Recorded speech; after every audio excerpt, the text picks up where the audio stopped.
Do you know that during the Great Depression, eggs and dairy were really hard to get your hands on, or they were very, very expensive?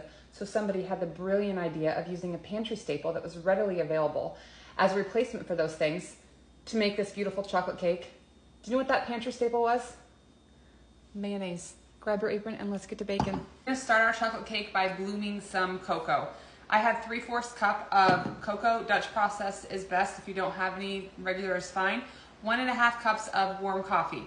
Coffee and chocolate go so well together. You could just use water if you'd like, but trust me, it's really gonna enhance the chocolate flavor of your cake.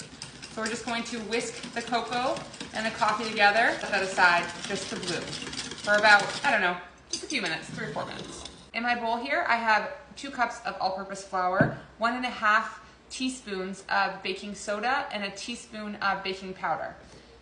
1 cup of white granulated sugar, 1/2 cup of light brown sugar. Just gonna mix all these ingredients together. We're gonna take our bloomed cocoa powder and coffee mixture, add that to our dry ingredients, along with 1 teaspoon of vanilla extract, and 1 cup of mayonnaise. This is gonna replace your eggs and your oil. Add that, and we're gonna mix everything until it's well combined. For today's purposes, I'm going to be using 2 8-inch round cake pans that I have greased and lined with parchment paper. Now I will tell you, if you are using 9-inch cake pans and you want to make a 3-layered cake, you're going to want to double this recipe, which is what I normally do. But listen, I don't need a 3-layered chocolate cake sitting around my house for the next week. It's not going to be good for me or my waistline. Now evenly divide your batter into both of these pans.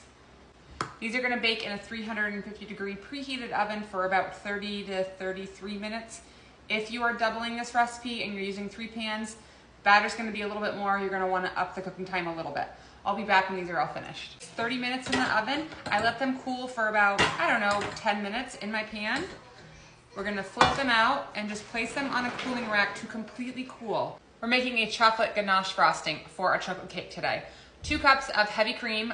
Put it in a saucepan. I'm going to put it on my stovetop. I'm going to just bring this to a simmer, not a boil. 24 ounces of dark chocolate here. You could use semi-sweet, whatever chocolate you really like. I'm going to pour my cream that just barely started to simmer. And now I'm not going to touch it. I'm literally walking away for 5 minutes. Do not touch it. 5 minutes. I'll be back. Now you can whisk. After 5 minutes, you'll find that the chocolate is nicely melted. Now we're just going to take our time to slowly whisk these 2 ingredients together. Now that we have that nice and smooth, we're going to add in 4 tablespoons of room temp butter. I'm using salted. You could use unsalted if you'd like. And 2 teaspoons of vanilla extract. Whisk again until everything is nice and smooth. Now we're gonna set this aside and we're gonna let it cool for 20 to 30 minutes. I'll be back.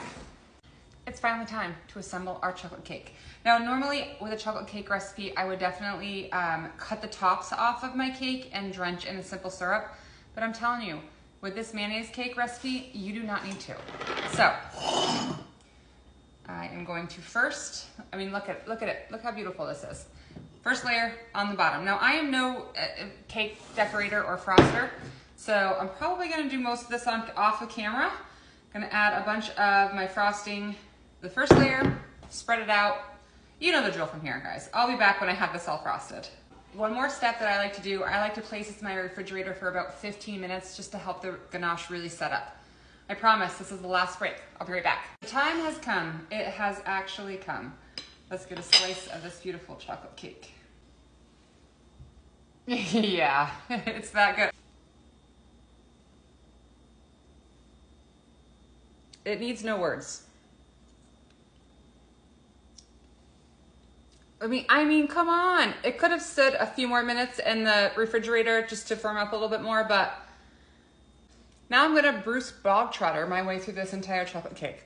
All right, that's all I have for you today. We'll see you tomorrow.